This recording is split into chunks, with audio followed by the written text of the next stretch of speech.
की जय।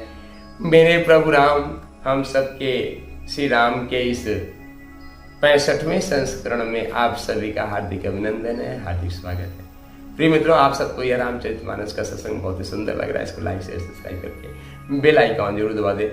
यही आप सबकी भगवान श्री रामचंद्र जी के श्री चरण कमलों में मंगलमय सेवा हो। तो प्रिय मित्रों, जैसा कि आप जान रहे हैं कि माँ सती माँ जो है भगवान के न कहने पे भी अपने पिता के यज्ञ में पधारी हैं। यज्ञ में जब वह पधारी तो उनकी माता के सिवा उनका किसी ने सम्मान नहीं किया, किसी ने अच्छे से बात भी नहीं की। यहाँ तक कि उनकी सगी बहनें भी देख के हालचाल अच्छे मन से पूछे, पर एक कुटिल मुस्कान के साथ मुस्कुरा रही। देखो, इसको बुलाया तो गया नहीं, फिर भी अपने से चली है। क्योंकि बहनों में पिता के घर जाने का अपना एक उल्लास होता है, चाह मन में होती है कि हम पिता के घर पहुँचे, और जाना भी चाहिए। क्योंकि माता और पिता का जो संबंध होता है, पुत्री पिता का जो स्नेह। पर यहाँ दक्ष ने तो देखते ही ऐसा लगा कि जैसे उनके पूरे शरीर में अग्नि प्रज्वलित हो गई हो, इतना वे क्रोध से प्रभावित हो गए। हो भी क्यों न मित्रों, हमारे इस शरीर में भगवान ने चूंकि बड़ा चित्र विचित्र संसार बनाया है, और ये संसार भगवान ने ही बनाया है, और भगवान ही अपने अनुसार इसको चला रहे हैं।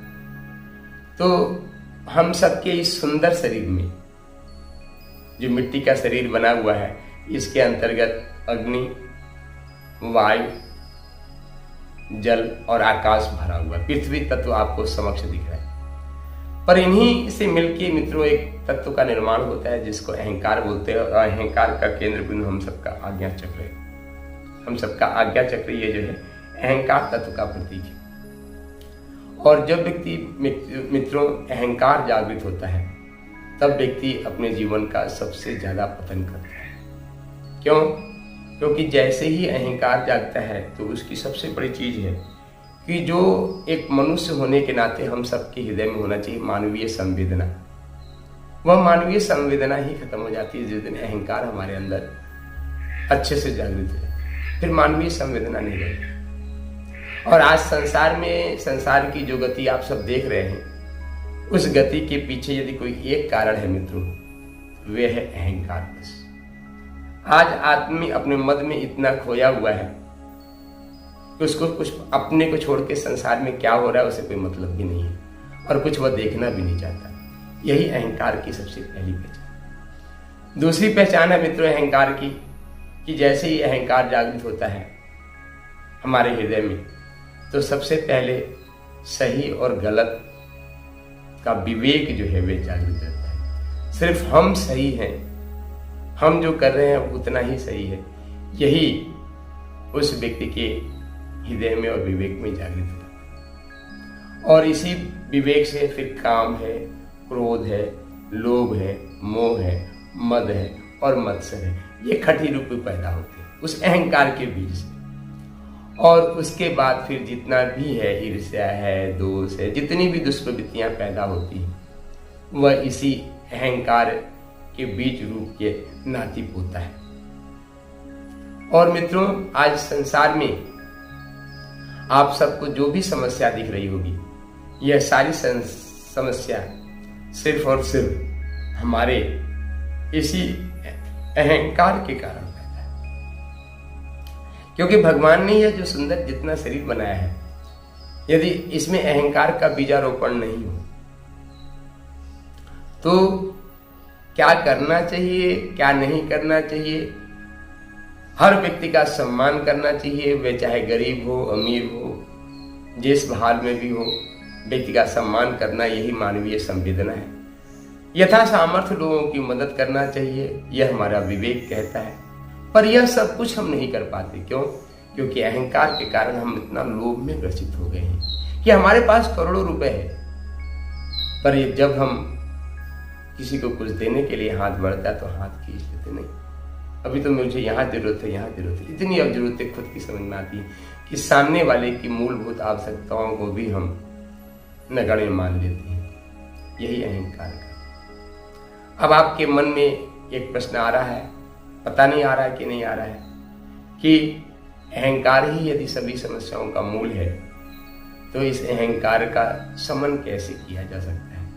मित्रों, सिर्फ और सिर्फ एकमात्र माध्यम है भगवान के अहंकार से निकलने का, और वह है कि भगवान राम के नाम को अपनी सांसों में बसा लीजिए। श्री के साथ श्वास को लें, राम के साथ श्वास को बाहर जाने दें। श्री के साथ श्वास को लें, राम के साथ श्वास को बाहर जाने दें। यही एकमात्र मूल उस अहंकार को समन करके निरंकार के श्री चरणों में अपना समर्पण, विसर्जन और विलय का है। और जिस दिन आपका यह अंतर्मन, आपका यह शरीर परमात्मा के श्री चरणों में पूरी तरीके से विसर्जन, समर्पित और विलय हो जाता है, आप परमात्मा में घुल मिल जाते हैं, तो आपके जीवन में सद्विवेक का जागरण हो जाता है, आपकी मानवीय संवेदना जागृत होती है, और फिर आपका अपना जीवन तो स्वर्ग रूपी बन ही जाता है। आप दूसरे के जीवन को भी स्वर्ग रूपी वातावरण में परिवर्तित। यहाँ भी मित्रों आप देख रहे हैं कि दक्ष प्रजापति जी, जिनका नाम ही शिव है, शिव का तात्पर्य ही संस्कृत में कल्याण होता है मित्रों, और भगवान शिव को अपने कल्याणमय होने का प्रमाण देने की आवश्यकता नहीं। जिस समय समुद्र मंथन हुआ, समुद्र मंथन में विष निकला हलाहल, जिससे सारे संसार का अस्तित्व संकट में आ गया।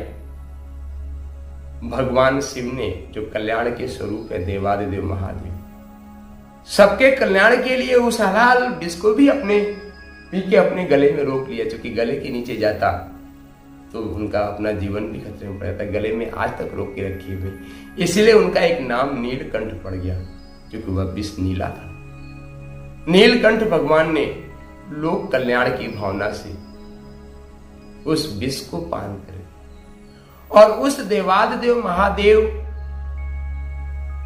के प्रति द्वेष, दुर्भावना, यहां तक तो ठीक मान लेते किसी हद तक, पर यहां भी नहीं रुक के उनके अपमान के लिए यज्ञ जैसे श्रेष्ठ कर्म को माध्यम बनाना, यह कहां तक विवेक बुद्धि कहती है। यज्ञो वही श्रेष्ठता कर्म। हमारे ऋषियों ने कहा है कि यज्ञ सर्वश्रेष्ठ कर्म है। यज्ञ सर्व काम दुख, यज्ञ सभी कामनाओं की पूर्ति करता है। पर जब दुर्बुद्धि जागृत होती है अहंकार के कारण, तो यज्ञ जैसे श्रेष्ठ कर्म को भी दक्ष प्रजापति ने, भगवान शिव जो कल्याण की मूर्ति है, उनके अपमान का माध्यम बना लेते हैं। आप सोच लीजिए मित्रों, अहंकार कितना बड़ा रोग है कि जो यज्ञ सबका कल्याण करता है उसी को भगवान शिव को अपमान करने के निमित्त बना लिया, और बड़े यज्ञ का आयोजन करते हैं, सभी देवी देवताओं को बुलाते हैं, भगवान शिव को छोड़। मां सती चूंकि उनकी पुत्री है, उन्हीं के खून रक्त से पैदा हुई है, उनके मन में रहा नहीं गया। भगवान शिव की आज्ञा न होते हुए भी ऊपरी मन से भगवान शिव ने कहा, यदि जाना चाहती हो तो जाओ, पर कल्याण नहीं होगा। आती हैं, और आने के बाद कोई उनसे मिलता नहीं है। यज्ञ कुंड को जाके चारों तरफ से देखती हैं, तो सभी देवताओं को भोग निकाला गया है, पर भगवान शिव को भोग अर्पित नहीं किया गया है। ऐसा जैसे देखा, मां सती के मन में क्रोधाग्नि पैदा हो गई, वह जल गई, और सभी को धिक्कार के बोलती है कि तुम सब यहाँ पे जितने भी आए हो, तुम सबका कल्याण नहीं होने वाला। क्यों? क्योंकि भगवान शिव की जो निंदा सुनता है वह क्षमा की योग्य नहीं है।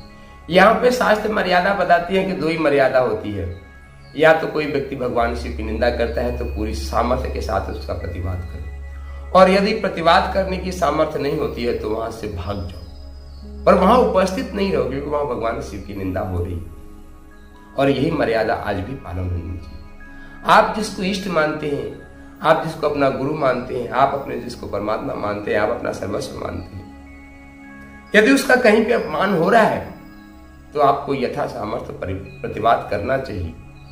और यदि प्रतिवाद नहीं कर पा रहे हैं, मान लीजिए आपकी सामर्थ्य में कमी है, तो वहां से भाग जाइए, वहां खड़े मत रहिए। क्योंकि यदि आप वहां खड़े हैं तो आप एक तरीके से उन लोगों को संबल दे रहे हैं जो वह निंदा कर रहे हैं। और ऐसा ही माता सती ने सभी को धिक्कार लगाई है कि तुम सबको धिक्कार है कि जो देवादिदेव महादेव तत्पर अहर्निश 24 घंटे आप सबकी रक्षा के लिए निमित्त रहते हैं। त्रिपुर दैत्य को मारा, कितने दैत्यों को मार के भगवान की रक्षा की, देवताओं की रक्षा की। उनकी विरोध में यहाँ पे उनको भोग नहीं रखा गया, फिर भी आप लोग यहाँ पे उपस्थित हैं। सबको धिक्कार करती है माँ सती। और जब क्रोधाग्नि फैला होती है तो एक जो है अपने अंदर अग्नि प्रज्वलित करती हैं, क्योंकि माता कहीं ना कहीं अग्नि का ही स्वरूप होता है। अपने गर्भ में एक नए ऊर्जा को जन्म दे देती है, एक नए संस्कार पुत्र को जन्म देती है, तो यहाँ पे होता है। और क्रोधाग्नि जगत करके पूरे अपने शरीर में को प्रज्वलित कर लेती हैं, और प्रज्वलित करने के बाद उसी यज्ञ कूद जाती है। जो यज्ञ का कुंड बना होता है उसमें कूद जाती है। और जैसे ही यह खबर देवादिदेव भगवान के गणों को, जो नंदी आदि गण आए थे, उनको तक खबर पहुंचती है और पूरे यज्ञ मंडप में वे तोड़ फोड़ मिला के विध्वंस करने के लिए लग जाते हैं। चारों तरफ हाहाकार मच जाता है। अब जो देवता जहां से आए थे, जिस तरफ से आए थे, उन्होंने भागने का प्रयास किया, इधर उधर भाग के भाग रहे हैं, हो गया। तो मित्रों, यह सृष्टि भगवान की बनाई हुई है, भगवान ही इसको निमित्त हैं, भगवान ही चला रहे हैं। मनुष्य की क्या सामर्थ्य है। और अपनी दृष्टि में तो यही है कि यह पूरा संसार भगवान की क्रीड़ा भूमि, लीला भूमि है। भगवान इस संसार में क्रीड़ा और लीला कर रहे हैं। उसमें भगवान ने इस मिट्टी को भी अपने को एक मोहरा बना के दे दिया है। हम भी यथा सामर्थ्य, यथा विवेक,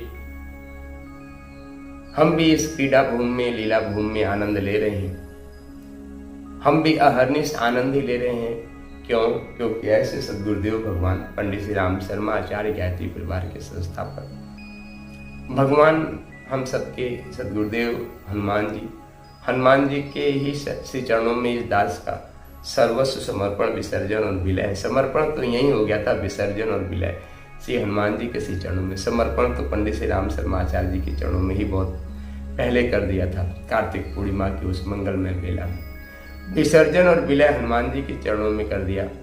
और इस मिट्टी की तो यही दृष्टि है, एको ब्रह्म द्वितीयो नास्ति। इस संसार में एक ही ब्रह्म है, दूसरा कुछ और है ही नहीं है ना। सर्वम कल्पिदम ब्रह्म, अयम आत्मा ब्रह्म, सर्वम कल्पिदम ब्रह्म, सच्चिदानंदोहम, शिवोहम शिवोहम, तत्वमसि, शुद्ध बुद्ध चैतन्य शाश्वत अस्तित्व। यही भावना है, यही भक्तमाल कहता, भक्त भक्त भगवंत गुरु चतुर्नाम बपुए, इनके पद बंधन किए नासे विघ्न अपने। तो परम पूज्य गुरुदेव की ही कृपा से इस मिट्टी में तो द्वंद्वातीतम गगन सदृशम तत्त्वमस्यादि लक्ष्यम एकम नित्यम विमल विमलम सर्वदे साक्षिभूतम भावातीतम त्रिगुणरहितम सद्गुरुम। तो हम तो सद्गुरुदेव के भगवान के नाम कहते हैं, भावातीतम, द्वंद्वातीतम। मन में आज कोई द्वंद्व नहीं बचा है। बाकी भगवान जाने, सद्गुरुदेव भगवान ने यथा सामर्थ्य गुरुदेव भगवान की ही संकल्पना को पूरा करने के लिए मनुष्य में देवत्व का उदय, धरती पे स्वर्ग का अवतरण, तो धरा के वीर सपूतों धरती स्वर्ग बनाना है। इस निमित्त जो भी शक्ति सामर्थ्य, जो भी विवेक जागृत हो रहा है, उसके समक्ष अपना प्रयास, अपना पुरुषार्थ करने का प्रयास कर रहा हूं। आगे सद्गुरुदेव भगवान जो शक्ति सामर्थ्य देंगे, जो विवेक जागृत करेंगे। इस मिट्टी का तो यही है कि भगवान ने इसको चुना है, सत सत नमन करते हैं, सत सत उनके चरणों में प्रार्थना करते हैं कि विवेक दिया है, सामर्थ्य दिया है, हिम्मत दिया है, साधन भी दे दो और इस सृष्टि का कल्याण करेंगे। इसी निमित्त यह जीव पैदा हुआ है और जो भी है वह करेंगे। तो मित्रों, आप सबके अंतःकरण में बैठे हुए परमात्मा का सिया राम मैं सब जग जानी करहूं प्रणाम जोर जुग पानी के इस भाव से आप सबके अंतःकरण में बैठे हुए भगवान श्री राम को, परमात्मा को नमन बंदन करता हूं। आप सबको यह वीडियो पसंद आ रहा है तो आप इसको लाइक शेयर सब्सक्राइब करके बेल आइकॉन जरूर दबा दें। सोशल मीडिया पे अधिक से अधिक शेयर करें। यही आप सबकी भगवान श्री रामचंद्र जी के श्री चरण कमलों में मंगलमय सेवा होगी। तो हमारे साथ बोलिए शक्ति शंभु जय सिया राम, शक्ति शंभु जय सिया राम।